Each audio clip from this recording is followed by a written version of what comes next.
Much Patrick, takk fyrir Patrick, ég skipti yfir í íslensku svona rétt til þess að kynna inn næsta ræðumann sem ætla líka að tala ensku.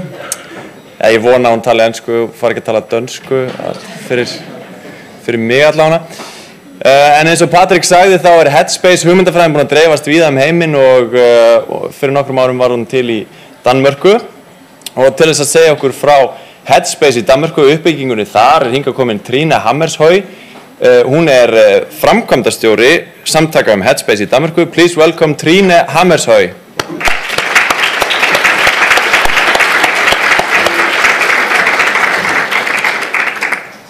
Tak. Do you need any help? Yes, could you put it on, please? Actually, I will speak in English, so you can be just sure that I hope you understand my English. But before I start, I'd like you to think about a person when you were young or younger, growing up. A person who meant something to you when you grew up. Think of this person, give he or she a thought, and we will start in a minute.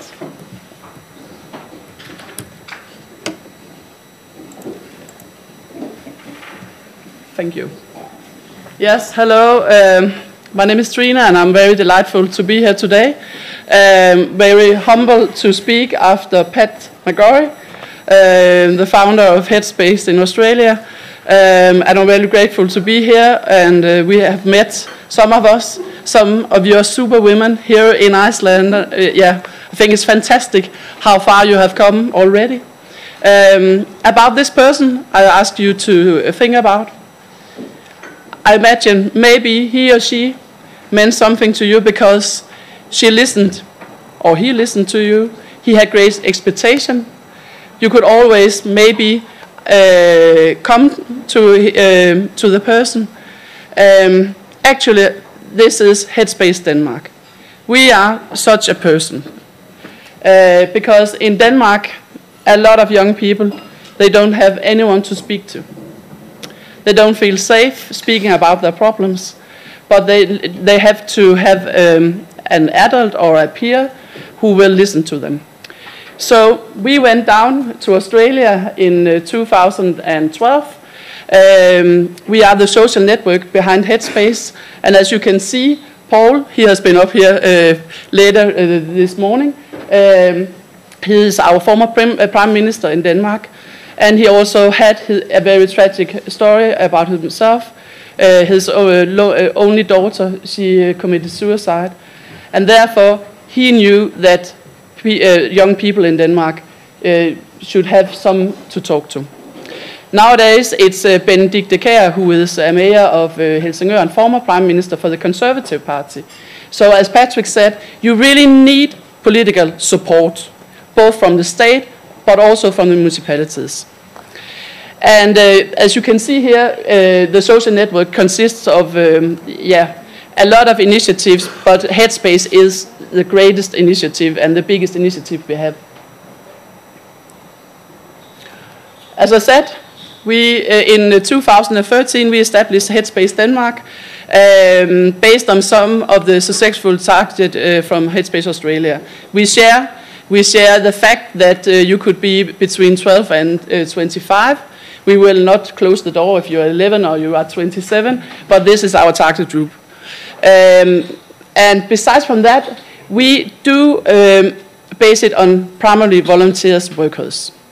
In every center in Denmark, we are having a paid staff of 2 or 3 paid social workers, or they could be psychiatrists, they could be teachers, they could be social workers, but in Headspace Denmark, they are all youth counselors. So we do not use titles in Headspace Denmark. We are all youth counselors. But a lot of us are volunteering, but it also it's built on co-creation, because we are working together with the municipalities, we are working together with the state.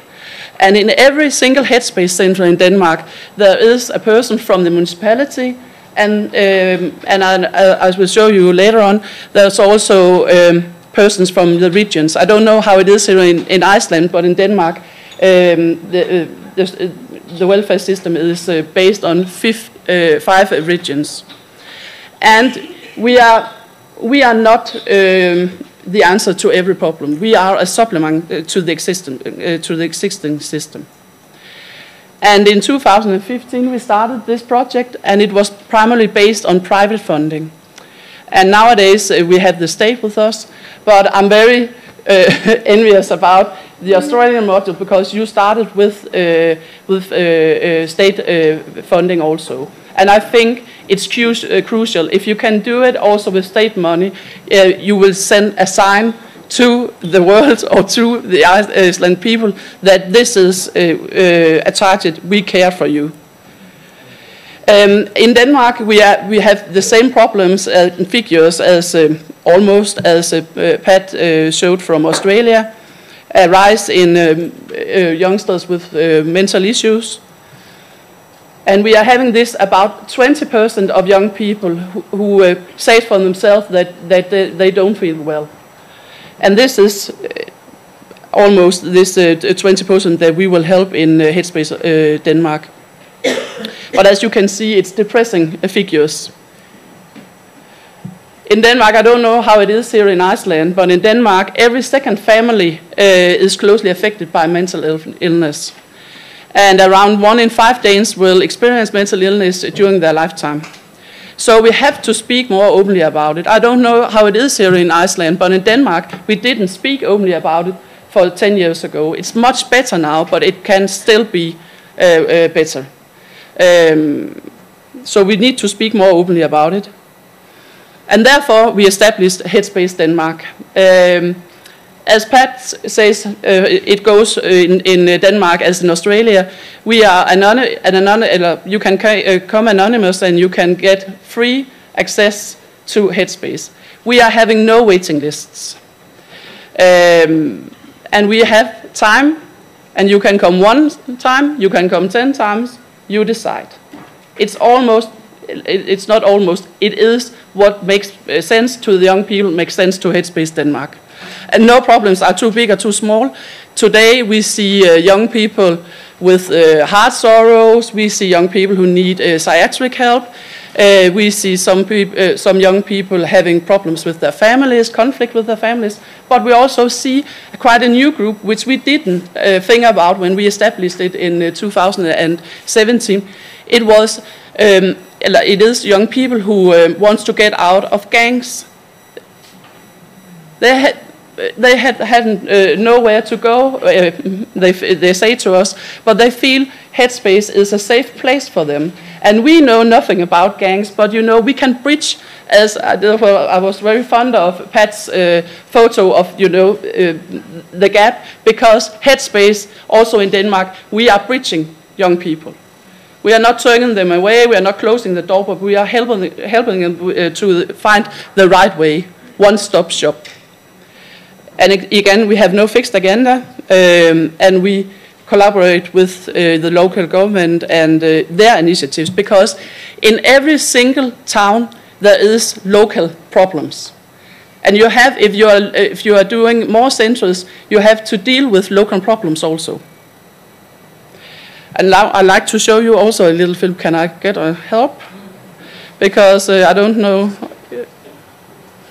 if it's working. No, it isn't. Should just push this. Yeah. It doesn't work. Okay. I don't know. Okay. Well, she would have told you how lucky she was to visit Headspace, and also how different it is to be a person in the official system and to be a young person in Headspace. Yeah, it's a little bit, no, there's nothing to do about it. In Headspace, we are depending on volunteers. As we started, we were a little bit anxious about the fact that there was a lot of volunteers and what will the young people say to that, and the parents. And you know, today We depend on them because young people, they ask for the volunteers because some or many of them have tried to be in a bad position or a bad situation. But we also train them. We train them and we give them supervision, and yeah, we are treating them as they were actually paid staff. But it's also about helping youngsters. You said something about it, Pat, about peer-to-peer, and I think in Headspace Denmark actually we have a lot of peer workers nowadays, because some of them who got help 5 years ago, they will come back now and volunteering because they had their education and they are very thankful for having the help 5 years ago. But who are they? Well, a lot of them are students with social or health focused. But we also have a lot of senior volunteers these days. It could be psychiatrists, it could be teachers, social workers who come to join us. And when I asked you about thinking of this person from the start, maybe some of you will think about your grandparents. And some of the young people coming into Headspace, they really like to talk to senior volunteers also because they think, oh, it's like grandparents. They listen and they don't judge you. And that's about the whole thing also. We are not judging anybody. You could come to Headspace Denmark and you could have drug problems. Actually, you could have taken drugs. I'm sorry to say it, but some of them come in and they are so anxious that they haven't any place to go, and we let them sit in a corner and we give them a cup of coffee. And one of them, Victor, he told me once that if it hadn't been for Headspace, he wouldn't have been here today, because he said, well, you didn't close the door for me, and I came 5 times, and I didn't want to talk to anybody, just sit here, and on the 6th time, I was ready. And therefore, I will also say to you, don't close the door, don't set too many barriers for the young people. It should be open and very accessible. And that's to the point also about the centre. I was very fond of seeing the local centre here, because it's accessible and you could just pop in and you could just go out again, and you don't have to travel far, or maybe you do, but you can get it easy, get on there easy. In Headspace Denmark, we also talk to a lot of girls.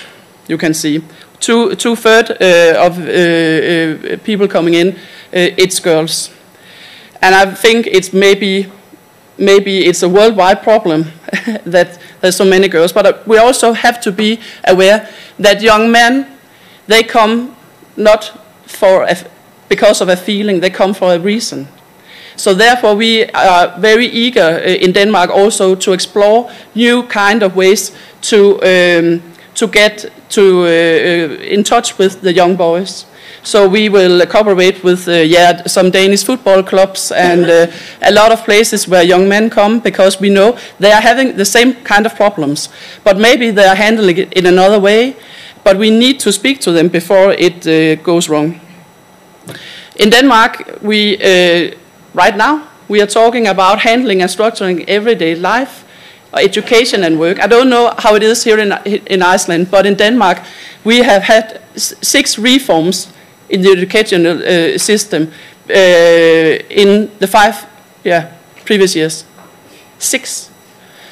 So a lot of pressure is coming to these young people, and you can see it here in the reason why they come to Headspace. 4 years ago, it was loneliness. Well, loneliness could also be handling and structuring everyday life, but you can see education and work, it's quite a pressure for them, and they need to talk to us. They are coming from 5th grade, saying that they are anxious about if they will be able to, in 8th grade, to meet, some exams and so on. 5th grade. So we are seeing this, a lot of issues. We are having 42,000 young people seeing Headspace. You know, it's inside Headspace. We are seeing a lot of other young people, you know, at schools, and it's another important theme for me to say to you. It's not only about the physical centers, it's also going out to schools, being where young people are, attending camps, sport camps, everywhere where young people are, Headspace should be. And it's not me as an old person, it is the young volunteers who will go out and speak about mental illness and how it is common that you can suffer from something and you can get over it. And it's it should be a very clear message. You can get over it and you can get help, and you can get help in time. Co-creation, it's key. No man is an island, or what you're saying. We have to cooperate, and we have to do it. And as I see you here today and hear your minister, there is a willingness to cooperate in every stage and on every, I've guessed, every level, because it's you have to cooperate with the municipalities. In Denmark, they cover some of the costs, and the government, the private funds, is funding the rest. And as I said before, we have social workers paid by the municipalities. We have mental health specialists paid by the Danish regions who work part-time in Headspace Denmark. And about the health specialists, it's crucial because they could be the bridge to the psychiatric system. And then again, local partners, get everywhere, get local partners, famous singers, Björk. Maybe she could do something. Some of your bands, I saw some yesterday. Get them on board, and then you will be going, I think. In Denmark, as I said, we started out in 2013 with 6 centers. Nowadays, we're having 18 centers, and actually, the Danish government and the Prime Minister today, he also likes Headspace. It's a broad coalition who gave us the money to expand Headspace, so we will also rise from 18 centers to more than 13. We will not cover every single part of Denmark, but we will cover it in terms that young people can get easy access to Headspace in Denmark. So we have to, close the geographical gaps and secure that everyone has someone to speak to. Is there any questions?